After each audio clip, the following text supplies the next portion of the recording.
오늘은 표적이 아니라 영적 시각을 구하라라는 제목으로 하나님 말씀 같이 나누겠습니다.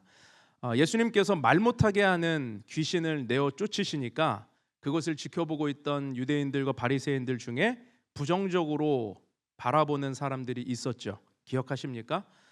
예수가 귀신의 왕 바알세불의 힘을 빌려서 귀신을 쫓아낸다, 이렇게 조롱하는 사람들이 있었습니다. 그리고 또 한 부류는 어떤 사람들이었냐면 하늘로부터 오는 표적을 구하는 이들이 있었습니다. 근데 하늘로부터 오는 표적을 구한다라고 하는 것에 대해서 누가는 뭐라고 기록을 해놓았냐면 그들이 예수를 시험하기 위함이었다. 우리 지난번 말씀인데요, 누가복음 11장 16절 말씀 같이 읽겠습니다. 시작. 또 더러는 예수를 시험하여 하늘로부터 오는 표적을 구하니. 자, 하늘로부터 오는 표적, 이게 무엇일까요? 이 땅에는 없는 기적이란 뜻입니다. 그러니까 너가 메시아라면, 당신이 그리스도라면, 하나님의 아들이라면 이 땅에 없는 기적으로, 새로운 것으로 우리에게 그 표적, 사인을 보내달라, 좀 보여달라라고 하는 그런 요구였습니다. 그래서 오늘 말씀은 표적을 구하는 이들을 향한 주님의 메시지예요. 오늘 본문 29절에서 30절 말씀 같이 한번 읽어보죠. 시작. 무리가 모였을 때에 예수께서 말씀하시되 이 세대는 악한 세대라.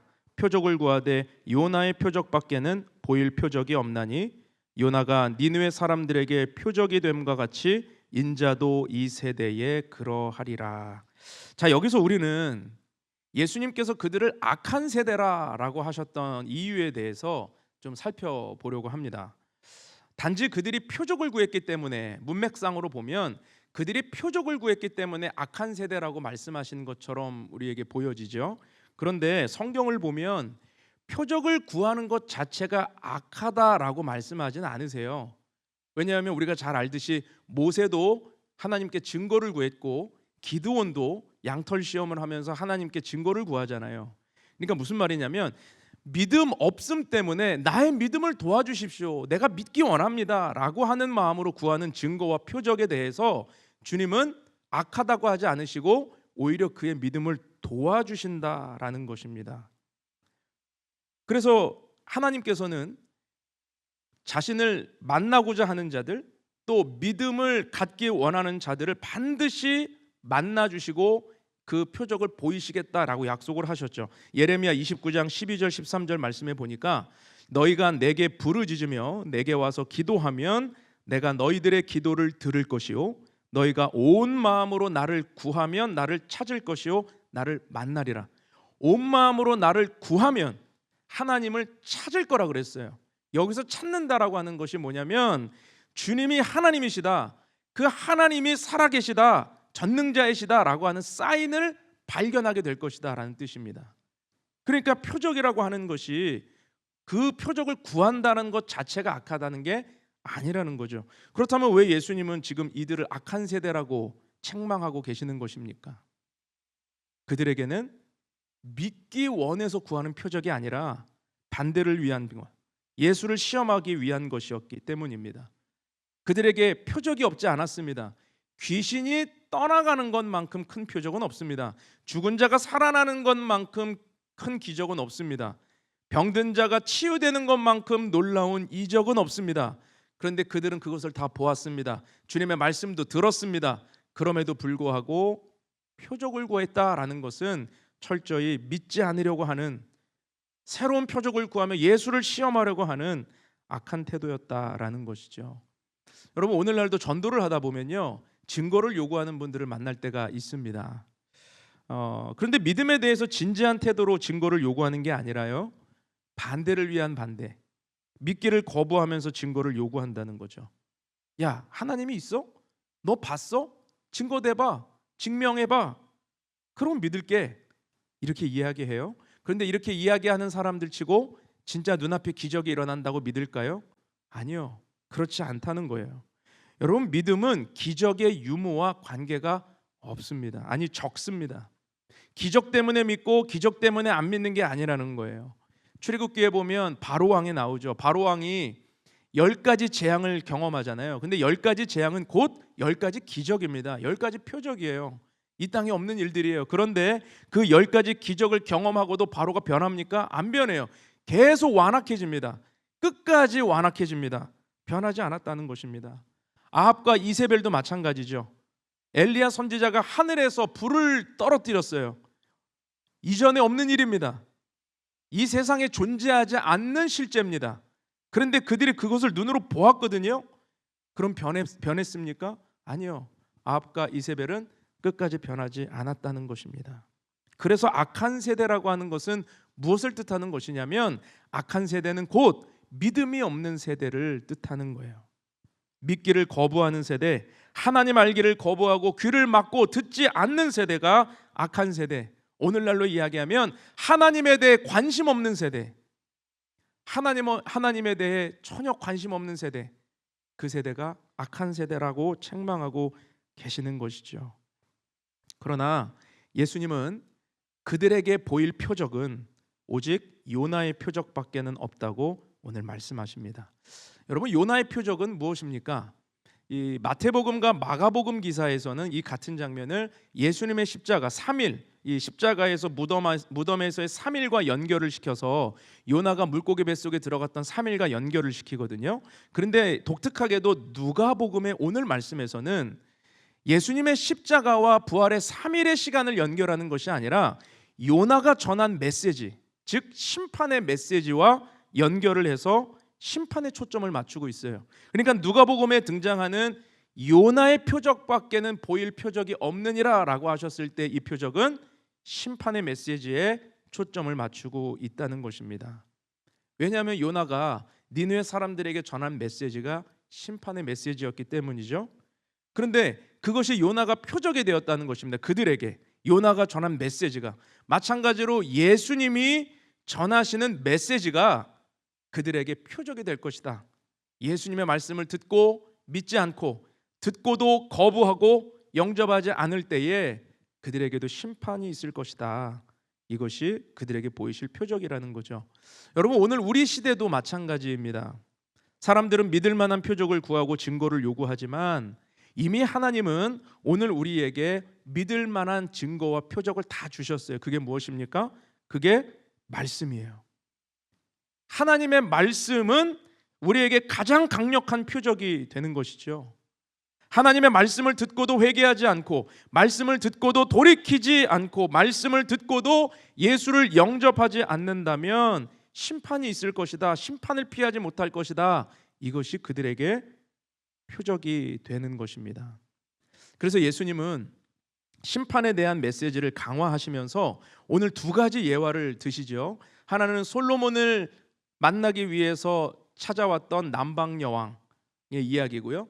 또 하나는 요나가 전하는 메시지에 회개했던 니느웨 사람들을 예수님이 언급을 하시면서, 지금 솔로몬보다 크시고 요나보다 크신 이가 너희 눈앞에 있는데도 불구하고 믿지 못하느냐? 오히려 마지막 심판 때에 그들이 너희를 정죄할 것이다, 이렇게 말씀을 하고 계신다라는 것입니다. 오늘 그 말씀 같이 보겠습니다. 본문 31절에서 32절 말씀 같이 한번 읽죠. 시작. 심판 때에 남방 여왕이 일어나 이 세대 사람을 정죄하리니 이는 그가 솔로몬의 지혜로운 말을 들으려고 땅 끝에서 왔음이거니와 솔로몬보다 더 큰 이가 여기 있으며 심판 때에 니느웨 사람들이 일어나 이 세대 사람을 정죄하리니 이는 그들이 요나의 전도를 듣고 회개하였음이거니와 요나보다 더 큰 이가 여기 있느니라. 자, 솔로몬을 찾아왔던 남방 여인은 누굽니까? 열왕기상 10장에 나오는 이야기인데 스바의 여왕이에요. 지금의 이 예멘이라고 하는 나라 그 지역 부근에서 온 사람입니다. 이방인이죠. 그런데 이 여왕은 솔로몬의 지혜가 얼마나 크다는 소리를 들었는지 땅 끝에서, 그 당시에 정말 먼 곳에서 각종 진귀한 예물을 가지고 솔로몬을 찾아온 거예요. 그러면서 솔로몬과 대화하면서 그가 정말로 놀라운 지혜를 소유한 사람이구나라는 걸 깨닫고 감격하면서 솔로몬의 하나님을 찬양하기 시작합니다. 열왕기상 10장 9절에서 10절 말씀입니다. 당신의 하나님 여호와를 송축할지로다. 여호와께서 당신을 기뻐하사 이스라엘 왕위에 올리셨고 여호와께서 영원히 이스라엘을 사랑하심으로 당신을 세워 왕으로 삼아 정의와 공의를 행하게 하셨도다 하고 이에 그가 금 120달란트와 심이 많은 향품과 보석을 왕에게 드렸으니 스바의 여왕이 솔로몬 왕에게 드린 것처럼 많은 향품이 다시 오지 아니하였더라. 여러분, 지금 이 이방 여인이 솔로몬의 지혜를 듣고 하나님을 찬양하고 있죠. 근데 이게 바로 자신의 믿음을 고백하는 일입니다. 그러니까 하나님을 믿어버린 거예요. 이 이방인이 솔로몬의 지혜를 듣고 그리고 엄청난 예물을 드리게 되었던 거죠. 그런데 솔로몬에게 지혜를 주신 분이 누굽니까? 하나님이세요. 그리고 예수님은 지혜의 근본이세요.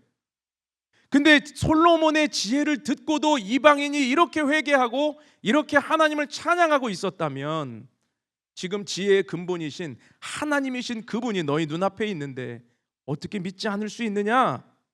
솔로몬보다 크신 분이 너희 앞에 있는데 왜 믿지 못하는 것이냐? 이 말씀이라는 것이죠. 여러분, 근데 솔로몬은 우리가 잘 알듯이 뭔가 좀 2% 부족한 사람 아닙니까? 그의 인생 여정의 마지막이 아름답지 못했지요. 그래서 영어 이름을 한번 생각을 해보시면 다윗이라는 이름은 참 많이 쓰지만 솔로몬이라는 이름은 영어 이름에서 잘 못 보시지 않으세요? 왜 그렇습니까? 끝이 좋지 않았어요. 우상 숭배하고 노년에 타락했기 때문에. 그래서 그의 지혜를 흠모하는 사람들은 있으나 정작 자기 자녀에게 솔로몬이라는 이름을 지어주는 부모는 없다는 것이죠. 다윗의 이름은 써도 솔로몬의 이름은 쓰지 않습니다. 그런데 그렇게 흠결이 많고 부족하고 마지막이 아름답지 못했던 왕이었지만 그가 전한 그 부족한 지혜에도 불구하고 이방 여인이 이렇게 믿었다면 지금 지혜의 근본이신 예수님 앞에 어찌 믿음을 갖지 않을 수 있겠느냐. 그러니 남방 여왕이 마지막 심판의 때에 믿지 않는 악한 세대들을 정죄할 것이다, 이렇게 말씀하고 계십니다. 그리고 이어지는 말씀이 요나와 니느웨 사람들에 대한 말씀인데 31절과 32절은요 완벽한 대꾸를 이루고 있죠. 심판 때에 똑같습니다. 그리고 그들이 너희를 정죄하리니 라는 말씀도 똑같고 그보다 더 큰 이가 여기 있느니라 이 말씀도 똑같아요. 재밌는 건요, 여러분 요나서를 읽어보면 요나가 물고기 뱃속에 들어갔다가 3일 만에 살아난 사건을 제외하고는 기적 사건이 없습니다. 기적이 일어나지 않아요. 그런데도 불구하고 니느웨 성이 12만 명이라고 하는 엄청난 인구가 회개를 하는 사건이 일어나게 되었다는 거죠. 이방 백성들이 요나의 메시지를 듣고 회개하게 되었다는 것입니다. 그들을 변화시킨 것은요 기적이 아니었고요 요나가 전한 메시지뿐이었어요. 그런데 그 메시지를 전한 요나가 온전한 사람이었습니까? 여러분, 요나가 온전했나요? 요나가 사실 솔로몬보다 더 하자가 많은 인생 아니에요? 불순종의 아이콘이잖아요. 제가 요나서를 묵상하다가 이게 MBTI를 이렇게 대입을 해보면 요나가 어떤 MBTI를 갖고 있을 것 같으세요? ISTP. 혹시 ISTP 계십니까? 요나가 하기 싫은 건 목에 칼이 들어도 안 하는 사람인데 그거를 하려니 이렇게 막 이게 안 되는 걸 하려니 어떻게 해요? 니느웨 성은 4일을 걸어야지만 돌 수 있는 큰 성입니다. 그런데 요나는 하루만 걸어서 복음 전해요. 복음도 아니에요. 굉장히 이 부족한 메시지를 전해요. 보통은 회개하라, 하나님이 너희를 심판하신단다, 돌아와라, 그러면 하나님이 용서하실 것이다, 이게 복음 아닙니까? 근데 요나가 전한 복음은 뭐냐면 야 40일 뒤에 너네 망한대, 끝이에요. 그게 이렇게 무성의하게 전할 수 있습니까? 이해는 되죠. ISTP 하기 싫은 건 절대로 안 하니까. 근데 이거를 순종으로 해내려니 우리나라 속담에 이런 말이 있어요. 그 처삼촌 묘에 벌초하듯이. 무슨 말인지 아십니까? 진짜 하기 싫은 일을 한다는 뜻이에요. 처삼촌 묘에 벌초하듯이. 대충 전한 메시지예요. 대충 전한 거. 오늘 그 말씀 한번 보죠. 요나 3장 3절에서 4절. 요나가 여호와의 말씀대로 일어나서 니느웨로 가니라. 니느웨는 사흘 동안 걸을 만큼 하나님 앞에 큰 성읍이더라. 요나가 그 성읍에 들어가서 하루 동안 다니며 외쳐 이르되 40일이 지나면 니느웨가 무너지리라 하였더니.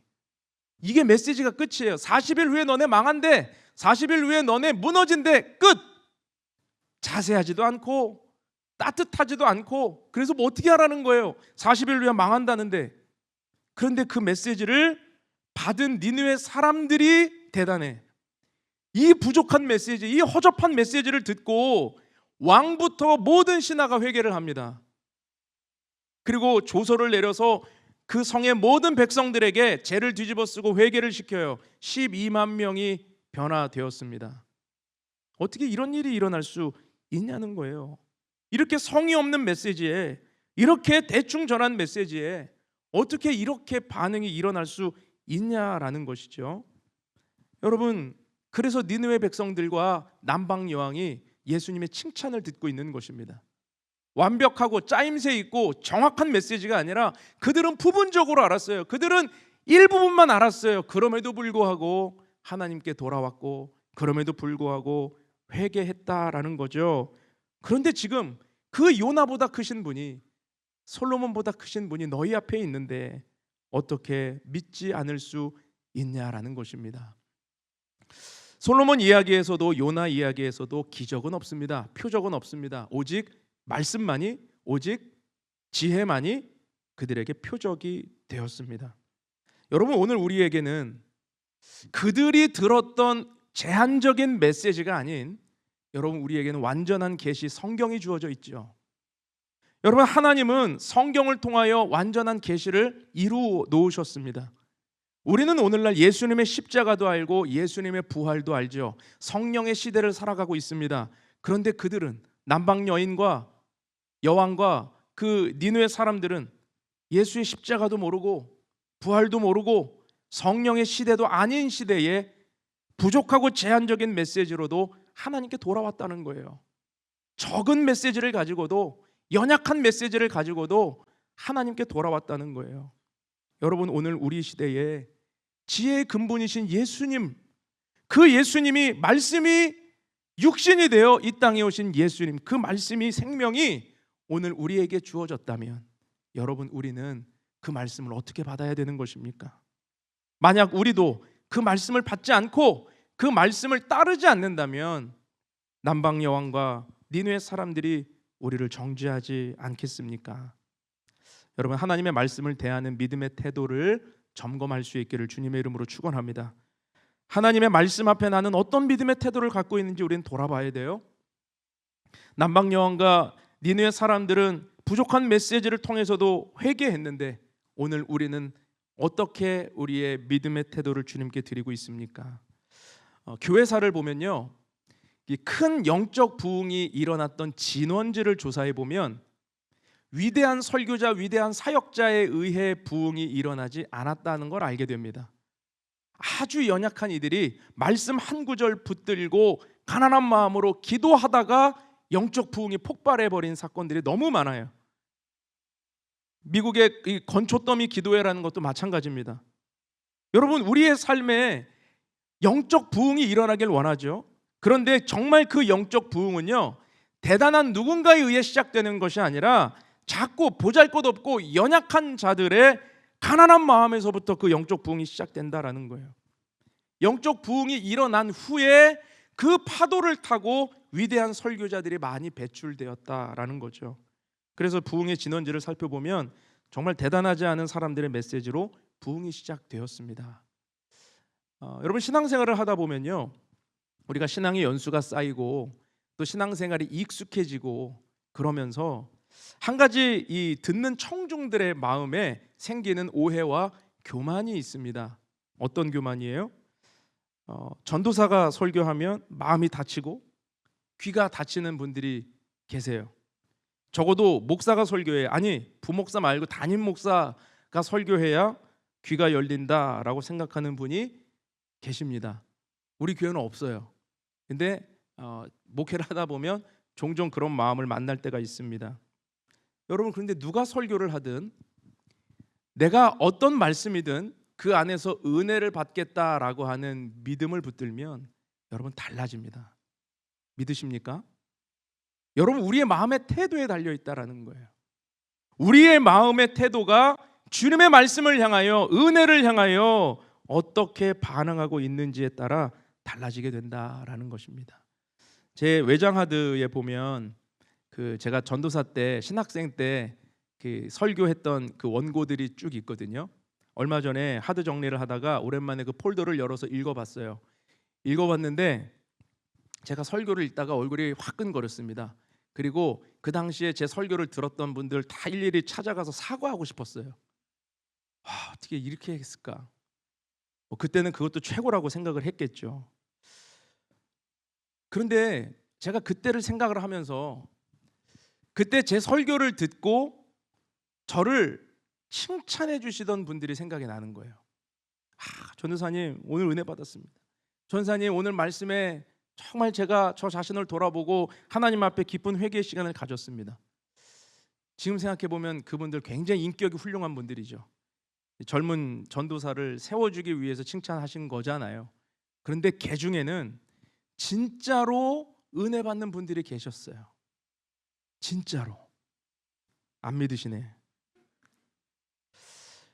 여러분 우리의 삶의 변화가 일어나는 것, 우리의 삶에 적은 정보를 가지고 부족한 메시지를 가지고 연약한 말씀을 가지고도 우리의 삶에 가슴을 치고 하나님의 은혜가 임하는 것은 여러분 우리의 마음의 태도가 어떠냐에 따라 달라진다라는 것입니다. 여러분 우리는 어떤 믿음으로 나아가고 있습니까? 니느웨 사람들보다 못한 믿음으로 신앙생활하고 있지는 않습니까? 남방여왕 그 이방인보다 못한 믿음으로 주님의 말씀을 받고 있지는 않습니까? 요나가 대충 전하고 마지못해 전하고 무성의하게 전한 메시지로도 회개를 하는데 오늘 나는 하나님의 말씀을 어떻게 반응하고 대하고 있느냐? 여러분 오늘 우리의 믿음의 태도를 돌아보시고 우리 안에 은혜 베풀기를 원하시는 주님 앞에 깊이 나아가는 복된 주일이 될 수 있기를 축원합니다. 우리 본문 33절에서 36절 말씀도 이어서 보겠습니다. 제가 33절 읽겠습니다. 누구든지 등불을 켜서 속에나 말 아래에 두지 아니하고 등경 위에 두나니 이는 들어가는 자로 그 빛을 보게 하려 함이라. 내 몸의 등불은 눈이라. 내 눈이 성하면 온 몸이 밝을 것이요 만일 나쁘면 내 몸도 어두우리라. 그러므로 내 속에 있는 빛이 어둡지 아니한가 보라. 내 온몸이 밝아 조금도 어두운 데가 없으면 등불의 빛이 너를 비출 때와 같이 온전히 밝으리라 하시니라. 자, 예수님은 지금 눈의 중요성에 대해서 말씀하고 계십니다. 눈이 중요하다는 거예요. 눈이 성하면 온몸이 밝을 것이요 눈이 나쁘면 몸이 어두울 거라고 말씀하세요. 그런데 여기서 지금 예수님 말씀하시는 눈은 육신의 눈이 아니에요. 마음의 눈입니다. 영적인 눈입니다. 그러니까 영적인 눈이 건강해야 된다. 신앙은 눈이 중요한데 영적인 눈이 건강해야 된다. 34절을 보십시오. 여기 눈이 성하면에서 성하다라고 번역된 헬라어가 하플루스라는 단어입니다. 하플루스. 하플루스는 무슨 뜻이냐면 단순한, 간단한, 고든 이런 뜻이에요. 그러니까 눈이 성하다라는 것을 성경은 어떻게 정의를 하냐면 눈이 고든 거예요. 직시하는 거예요. 흐트러지거나 곁눈질하지 않는 것입니다. 한 곳을 직시하는 것. 그것을 성한 눈이라고 우리에게 말씀하고 있어요. 반대로 눈이 나쁘다. 여기서 나쁘다로 번역된 헬라어가 포네로스거든요. 포네로스. 포네로스는 악하다라는 뜻입니다. 그러니까 눈이 악하다. 눈이 악한 게 뭐예요? 눈이 삐딱하고 맑지 않고 곁눈질한다는 뜻입니다. 그러니까 하나님의 말씀의 등불이 우리에게 비추실 때에 눈이 악한 사람들은 곁눈질하고 받는 거예요. 삐딱하게 받는 거예요. 그런데 눈이 성한 사람은 그 말씀의 빛을 그대로 왜곡 없이 그대로 수용하게 되는 것이죠. 지금 바리새인들이 살아계신 하나님이신 예수님을 눈으로 보고도 그들의 내면의 눈이 어둡게 되니까 예수님을 삐딱하게 보는 거죠. 예수님의 말씀을 흐트러지게 보는 겁니다. 고든 눈으로 예수를 응시하지 못하게 되었다라는 것입니다. 그러므로 여러분, 예수님은 표적을 구하지 말고 영적 시각을 구하라고 우리에게 말씀하고 계십니다.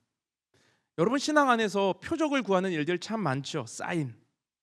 그런데 그 표적이 우리의 믿음을 도울 수는 있으나 우리의 믿음을 근본적으로 강하게 하는 것은 우리 마음의 눈이 왜곡되지 않고 주님의 말씀을 그대로 보는 거예요. 여러분, 영적 시각을 구할 수 있기를 주님의 이름으로 축원합니다. 혹시 우리 내면의 눈이 삐뚤어져 있습니까?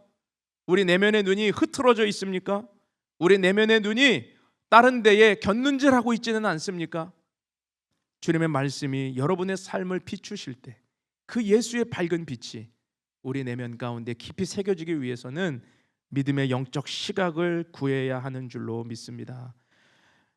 여러분, 사도 바울은 예수님을 만나고 회심했을 때 3일간 눈이 멀었습니다. 그게 육체에 나타나는 증거였어요. 3일간 눈이 멀어서 그가 금식하며 기도하고 있었죠. 어쩌면 이것은 상징적으로 그의 내면 안에 있는 혼란스러움과 어두움을 그대로 드러낸 것일 수도 있습니다. 그런데 예수님이 아나니아라는 제자에게 나타나셔서 사울에게 찾아가서 그에게 안수기도 하고 말씀을 전하라고 하시죠. 그때 아나니아가 사울을 찾아갑니다. 바울을 찾아가요.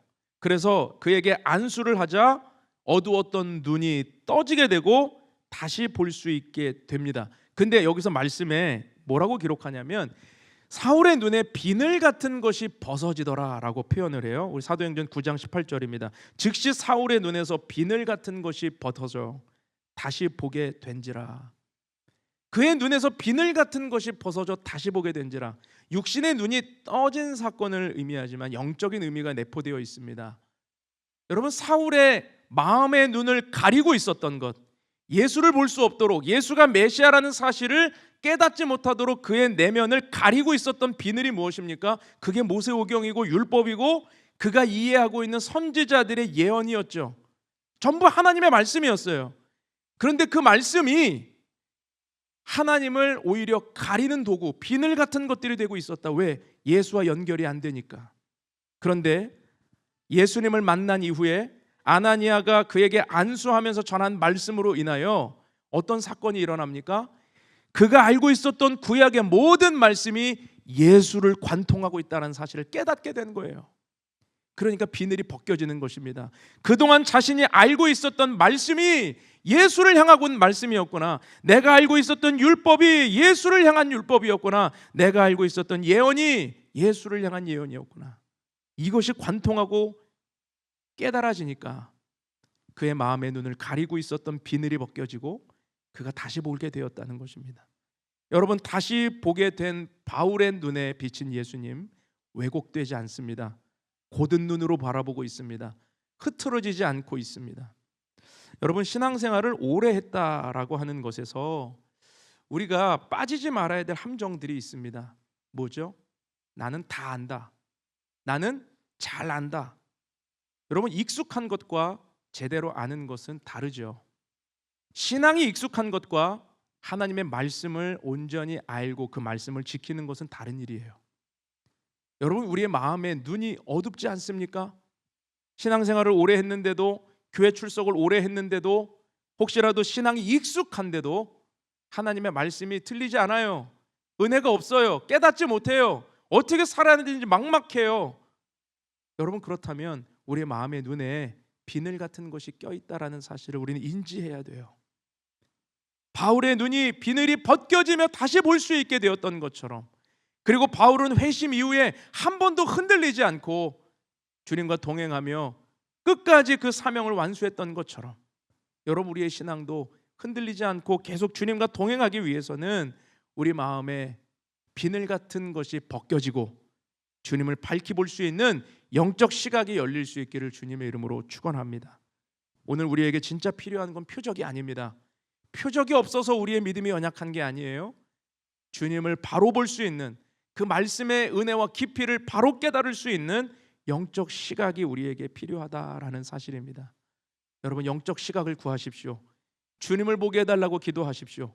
말씀을 읽을 때 말씀이 깊이 깨달아질 수 있기를 기도하십시오. 거기에 신앙의 비밀이 있고요, 거기에 주님을 향한 영적 시각이 열릴 때 우리에게 주시는 하나님의 놀라운 축복이 있는 줄로 믿습니다. 그런 은혜가 저와 여러분의 삶 가운데 넘쳐날 수 있기를 주님의 이름으로 축원합니다. 기도하겠습니다. 오늘 함께 찬양을 나누면서 우리 기도하려고 하는데, 주님을 보게 하소서라는 찬양입니다. 나의 주님께 찬양 드리며 그 크신 사랑 주 임재 감사해. 어두움 속에 찾아오셔서 주님의 영광 보게 하시네. 의심하는 나를 손 내밀어 잡아주시네. 두려운 맘 내려놓고 주 바라봅니다. 주님을 보게 하소서. 나를 붙드소서. 내 뜻과 내 생각 내려놓고 주님 앞에 나 엎드려 주의 음성 기다리니 나를 부르실 때 믿음으로 걸어가리. 우리 함께 이 찬양 고백하면서 우리 주님께 함께 기도하며 나아갑시다. 여러분 마음 가운데 있는 마음의 눈이, 영적인 눈이 가리워져 있다면 주님 보게 해달라고, 그 비닐이 벗겨지게 해달라고 함께 고백하는 믿음의 시간 되기를 소망합니다. 나의 주님께 찬양 드리며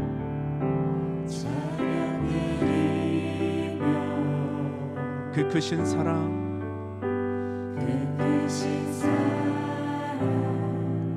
주님께 감사해. 어둠 속에 찾아오셔서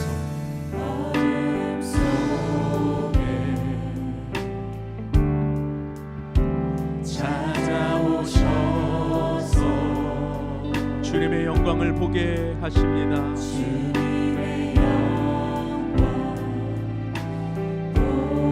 보게 하십니다. 의심하는 나를 손 내밀어 잡아주시는 주님을 보십시오.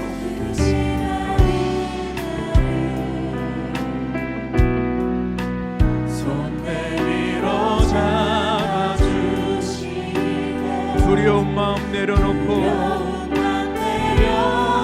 주님을 바라봅니다. 우리 믿음으로 고백합시다. 주님을 보게 하소서. 주님을 보게 하소서. 나를 붙드소서.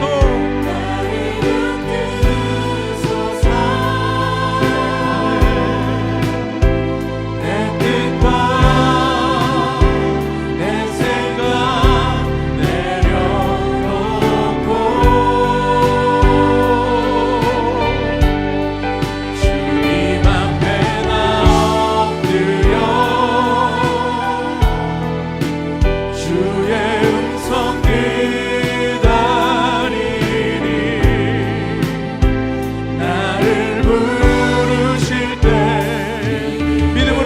나아갑시다. 주님을 보게 하소서. 할렐루야. 주님을 보게 하소서. 나를 붙드소서.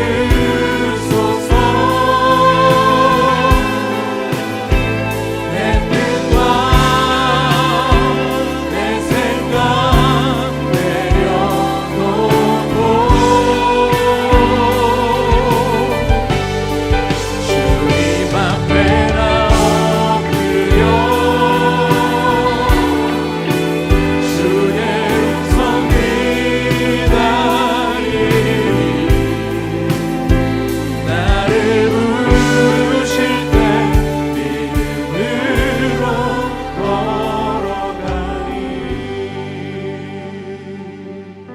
주님이 책망하시는 악한 세대는 믿음이 없는 세대입니다.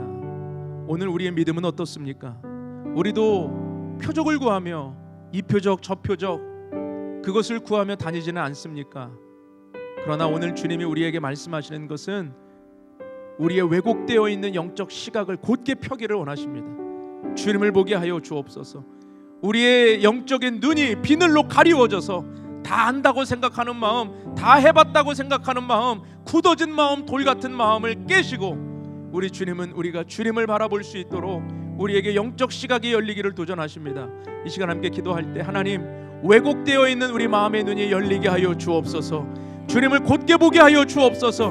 말씀으로 우리를 비추실 때에 그 말씀의 진리 안에 순종하는 자 되게 하여 주옵소서. 우리 주님 앞에 기도하며 하나님을 향하여 기도하며 나아갑시다. 오 할렐루야. 아버지 하나님, 우리 마음 가운데 왜곡되어 있는 눈은 무엇입니까? 주님 앞에 우리의 삶을 드리며 나아가기를 원하오니 주여 깨닫게 하여 주십시오. 주여 우리에게 아버지 하나님 왜곡되어 있는 마음의 눈이 제거되게 하여 주옵소서. 익숙하다라는 거, 다 안다라고 하는 거, 바리새인과 같은 눈, 아버지 하나님 우리 안에 종교적인 마음의 눈이 사라지고 순전하게 주님을 받아들일 수 있는 믿음의 시각이 열리기를 원합니다. 아버지 하나님, 부족하고 제한적인 메시지로도 인생이 변화되었던 니느웨 사람들과 남방 여왕처럼 아버지 하나님 우리도 적은 말씀 가지고도 주님을 만날 수 있고 주님을 붙들 수 있다면 오늘 우리의 믿음의 태도를 점검하게 하여 주옵소서. 바리새인과 같은 마음, 아버지여 그 종교적 마음을 내려놓고 오늘 우리 마음 가운데 역사하시는 주님 바라보게 하여 주옵소서. 우리 또 한번 기도합시다. 우리 안에 바리새인과 같은 마음은 없습니까? 바리새인들은 정말로 이방인이었던 남방 여왕과 니느웨 백성들, 그들보다도 못한 믿음으로 지혜의 근본이신 예수님의 눈앞에 있음에도 불구하고 예수님을 영접하지 못하고 비난하고 조롱하는 자리에 서 있었습니다. 우리의 믿음을 돌아보며 기도합시다.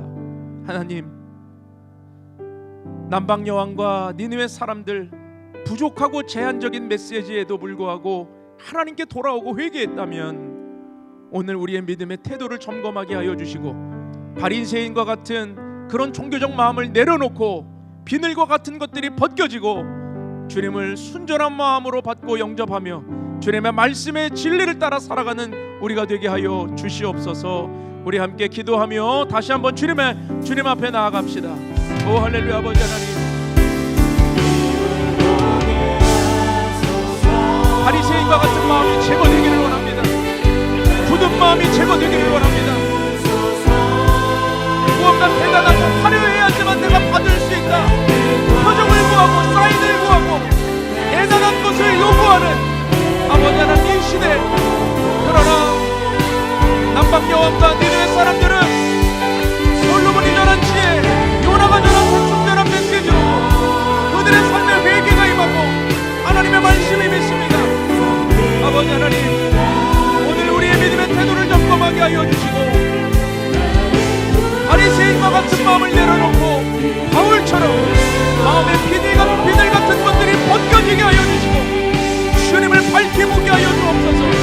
주님을 보게 하여 주옵소서. 주님을 보게 하여 주옵소서. 오 주님, 역사하여 주시고 우리의 믿음을 더하여 주시고 그 믿음 가운데 살아갈 수 있도록